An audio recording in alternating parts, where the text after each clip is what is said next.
آپ دیکھ رہے ہیں بولو جوان. اس کو آپ پلیز فالو کریں, سبسکرائب کریں تاکہ آپ کو مزید اپڈیٹس مل سکیں.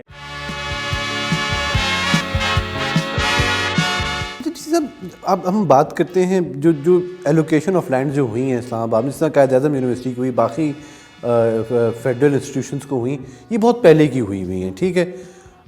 کوئی اس چیز میں بھی گورنمنٹ کے اندر ہے کہ ریشنلائز کیا جائے؟ پہلے تو ان کو آپ نے اتنے بڑے بڑے رقبے دے دیے, اس وقت تک تو اسلام آباد ایک بنجر بیابان جگہ تھی, جنگل تھا, بٹ اب ریشنلائز کیا جائے کہ کیا اس ادارے کی یا اس سرکاری محکمے کی وہ زمین نیڈ بھی ہے یا نہیں. اس چیز کے اوپر کوئی کام ہو رہا ہے, یا اس انسٹیٹیوشن کا رائٹ آپ کریں گے جی ہاں جی آپ کو 1950 میں اگر یہ لینڈ الاٹ ہو گیا تھا تو بس یہ اب آپ کا ہی ہے. اچھا, بالکل آپ نے صحیح سوال پوچھا ہے کہ اسلام آباد کے اندر جو لینڈ کی لیزز دی گئی تھیں بہت سارے محکموں کو, جس میں 400 کے قریب اسلام آباد میں اسکول ہیں FDE کے, اور وہ مین F6 اور F7 میں, اور وہ 20-20 30-30 کنال کے ہیں. اس طرح قائد یونیورسٹی کو لینڈ لی گئی ہے, نسٹ کو پورا سیکٹر دیا گیا ہے, آرمی کو سیکٹرز پورے دیے گئے ہیں.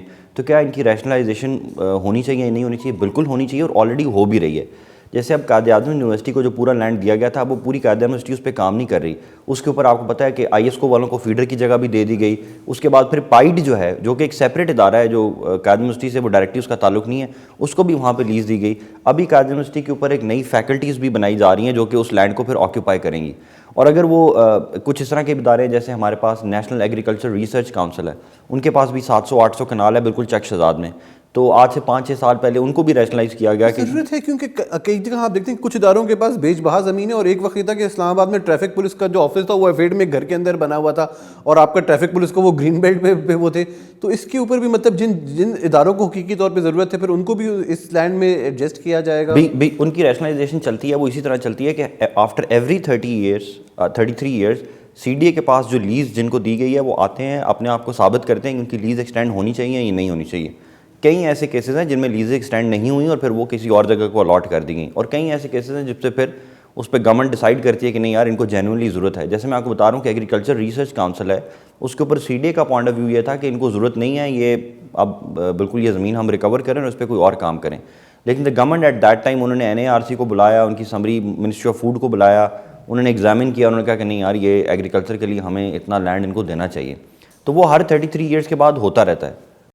اچھا, اب اگلا کویشچن آپ سے کہ کیونکہ اب یہ جو اصل جہاں سے یہ آپ سے ہم نے پوچھنا تھا وہ یہ تھا کہ جو لینڈ مافیاز آپ کے پیچھے آئے ہیں, پلس آپ کے اوپر بہت سارے الزامات لگے ہیں, آپ کورٹ میں بھی گئے ہیں اور آپ نے کہا تھا میں لوگوں کو ایکسپوز بھی کروں گا, تو اس کے اوپر تھوڑا سا آپ بتائیں کہ یہ کیا ہے اور کیا واقعی اتنا سیریس ایشو ہو گیا ہے اب یہ؟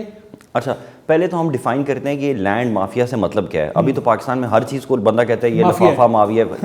Mafia basically is just a mindset, it is not a group of people. یہ کوئی لوگ نہیں ہوتے جن کو آپ دیکھ کے کہیں کہ اچھا یار یہ ملک ہے تو یہ فلاں ہیں, یہ جو ہیں یہ بڑے لینڈ مافیا کے لوگ ہیں. نہیں, مافیا لینڈ مافیا جو ہے نا ایک مائنڈ سیٹ ہے کہ جب بھی وہ سرکاری زمین پہ ایک تو قبضے کرتے ہیں, اور جب ان کو اس سے ہٹایا جائے تو اس کے لیے بجائے اس کے کہ وہ ڈائریکٹ کنفرنٹیشن کریں, وہ اور طریقوں سے کنٹرول کرتے ہیں, تنگ کرتے ہیں آفیسرز کو تاکہ وہ اپنا کام صحیح طرح سے نہ کر سکے.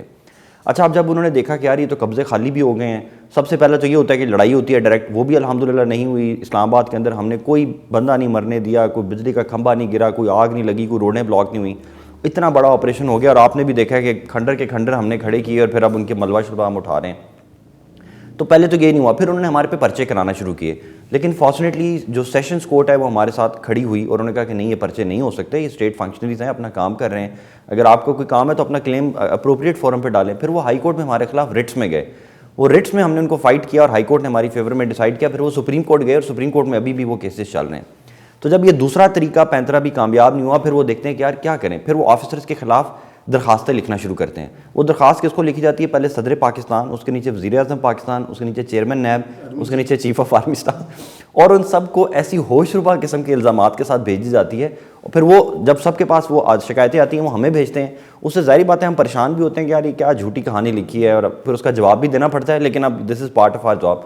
اب جو نیا طریقہ آیا ہے, جو 5th جنریشن وارفیئر جو کہتے ہیں, وہ یہی ہے کہ آپ سوشل میڈیا کے اوپر یا پرنٹ میڈیا, الیکٹرانک میڈیا کے اوپر آفیسرز کو ویلیفائی کریں. وہ پوائزننگ دا ویل والی تھیری ہے نا, کہ اس کو اتنا خراب کر دیں, اس کے اوپر اتنے الزامات لگ جائیں کہ یہ اسی میں پھنسا رہے اور کچھ اور نہ کر سکے. تو اب یہ اور جب ان کے سارے پینترے ناکام ہوئے تو اب وہ انہوں نے یہ اخبار کا رخ کیا, اور اخبار کے اوپر 3-4 صحافیوں کو ہمارے پیچھے لگایا اور انہوں نے دھڑا دھڑ عجیب و غریب خبریں لگانا شروع کی. پہلی خبر انہوں نے یہ لگائی کہ پورے ملک میں جو آٹے کا بحران ہوا ہے اس کا ذمہ دار ڈی سی اسلام آباد ہے. تو میں نے کہا یار میں کوئی مطلب پھر زمینوں کا مالک بھی میں ہوں. پھر انہوں نے کہا کہ جی یہ جو انفلیشن ہو رہی ہے اس کا ڈی سی اسلام آباد. پھر انہوں نے کہا جو ہاؤسنگ سوسائٹیز جو پرائیویٹ ہاؤسنگ سوسائٹیز ہیں انہوں نے جو کروڑوں اربوں کے فراڈ کیے ہیں وہ ڈی سی اسلام آباد کی وجہ سے کر رہے ہیں. اچھا ہم برداشت کرتے رہے. پھر انہوں نے کہا کہ جی جو پناہ گاہیں چل رہی ہیں یہ لوگوں سے بھتا لیا جاتا ہے. اب اس پہ پھر ہماری بات ہوگی کہ یار یہ this is something which we are doing, جو ہم اپنے دل سے کر رہے ہیں اور یہ ایک نیک کام کریں. اگر اس پہ بھی آپ کریں گے تو پھر ہم آپ کو نہیں چھوڑیں گے. یہ ایلیگیشن تھا کہ جی اتنے ایریا آفیسرز کو پولیس کو اتنا ٹارگٹ دیا گیا کہ بھئی اتنا فنڈز ریز کر کے آنا. ایک ایلیگیشن یہ تھا. ہاں جھوٹ, اور اتنا سراسر جھوٹ کے مطلب وہ بالکل بندہ پریشان ہو جاتا ہے کہ یار اتنا بھی کوئی جھوٹ بول. لیکن یہ ہے کہ جیسے وہ پروپیگنڈا منسٹر تھا جرمنی میں ہملر, وہ یہ کہتا تھا کہ جتنا بڑا جھوٹ ہوگا اتنا آپ کے لیے آسان ہے. تواتر سے آپ بولیں گے جتنی ریپوٹیشن ہوگی اتنا لوگوں کو لگے گا نہیں یار کچھ تو ہے نا, فلاں کے بارے میں نہیں کہتے اس کے بارے میں کہہ رہے ہیں. آپ یقین کریں کہ لاہور کے اندر مینار پاکستان کو 6 دفعہ آکشن کر کے فراڈ پارٹیز پیسے کما چکی ہوئی ہے. یعنی کہ وہ کہا جاتا ہے کہ جی مینار پاکستان کو شفٹ کیا جا رہا ہے مال ٹاؤن میں, تو اس کی مینار پاکستان کے نیچے جو زمین ہم اس کو آکشن کر رہے ہیں. اخبار اشتہار دیا جاتا ہے, سوشل میڈیا کیمپین کی جاتی ہے, لوگ آتے ہیں اور وہ واقعی خرید لیتے ہیں. اور لوگ کہتے ہیں کہ یار اتنا کون جھوٹ بولے گا کہ مینار پاکستان جھوٹ بولا جا رہا ہے. مطلب جتنا بڑا جھوٹ ہوگا نا اتنا it is easy to sell. تو اس کا پھر کاؤنٹر یہ ہے کہ پہلے تو ہم طریقہ کار, ویسے تو طریقہ کار یہ ہے کہ جھوٹی خبر لگے, پھر آپ پریس کاؤنسل کے پاس جائیں, 4 مہینے کیس کریں. تو پھر ہم نے کہا کہ یار اگر یہ ہمارے خلاف جھوٹی خبریں لگا رہے ہیں تو ہم ان کو ایکسپوز تو کریں نا. Public should know who are these people, what are their faces and what are demands and what for what purposes have they been coming to us. اچھا حمزہ صاحب جسٹ ایک کوئک سا گو, جو یہ خبریں لگی ہیں ان صحافیوں نے کبھی آپ سے یا آپ کے آفس سے آپ کا موقف لینے کے لیے رابطہ کیا؟ موقف کیا, وہ ہمارے پاس پہلے آتے رہے ہیں کہ سر ہم لگائیں گے خبریں, یہ کام کریں. اچھا تمہیں تو باقاعدہ بلیک میل کیا جا رہا ہے اور کیا اوپن. اچھا اب اس میں یہ ہے کہ اس میں جب وہ بلیک میل کرتے ہیں تو ہمارے پاس بھی پھر ریکارڈ ہوتا ہے کہ یار جو بندہ اپنی درخواستیں دے رہا ہے, جو اخبار کے لیے اشتہار مانگ رہا ہے, جو پلاٹوں کی درخواستیں دے رہا ہے, تو وہ ہم نے بھی اپنا ریکارڈ پورا سیدھا کیا ہوا ہے. اب ہم کیونکہ ہمیں بھی پتہ ہے it's been 15 years in service کہ یار ان کا طریقہ کار یہ ہے. لیکن اس میں پھر بھی کلیریفائی کرنا چاہتا ہوں کہ بائی اینڈ لارج جو اسلام آباد کی جرنلسٹ کمیونٹی ہے they are very hard working and they are very honest, اور وہ بہت کھڑے ہوئے ہیں میرے ساتھ. مطلب 99% لوگ, پریس کلب میرے ساتھ کھڑا ہوا, ایون پبلک بہت آپ کے ساتھ کھڑی, پبلک بھی کھڑی ہوئی. پبلک کو جب پتہ چلتا ہے کہ یار یہ طریقہ کار ہے, اور پبلک کو پتہ بھی چلنا چاہیے کہ یار آفیسرز کس مشکلات میں سے یہ فیصلے کرتے ہیں. ایک سمپل سا فیصلہ ہوتا ہے کہ یار فلاں مارکی آپ توڑیں. اب وہ جو مارکی کا آنر ہے, مطلب ہی ہیز اسپینڈ مور دین 5 یا 6 کروڑ آن ہز پراپرٹی. اور آپ خود سوچیں کسی کو 5-6 کروڑ کا نقصان ہو رہا ہو, ہی will be willing to kill the people. ادھر تو لوگ 15-15 ہزار پہ لڑائی کر لیتے ہیں, گاڑی کی ٹکر ہوتی ہے, وہ گاڑی کی ٹکر پہ وہ فائرنگ شروع ہو جاتی ہے کہ جی میری گاڑی کا 20,000 کا نقصان ہو گیا. تو it's a very difficult job, it is one of the most difficult job. شاید کرمنلز کو پکڑنا بھی اتنا مشکل نہیں ہے جتنا آپ یہ اینٹی انکروچمنٹ آپریشنز کرنا, لینڈ ریٹریول کرنا, یہ اس سے زیادہ مشکل کام ہے. تو آپ کے اوپر کوئی گورنمنٹ کی طرف سے پریشر آیا, کیونکہ جیسے کہہ رہے ہیں مافیاز ڈفرینٹ طریقے سے آتے ہیں, کیا گورنمنٹ کے اندر سے کہیں سے پریشر آیا آپ کے اوپر کہ جی ان کی سن لو؟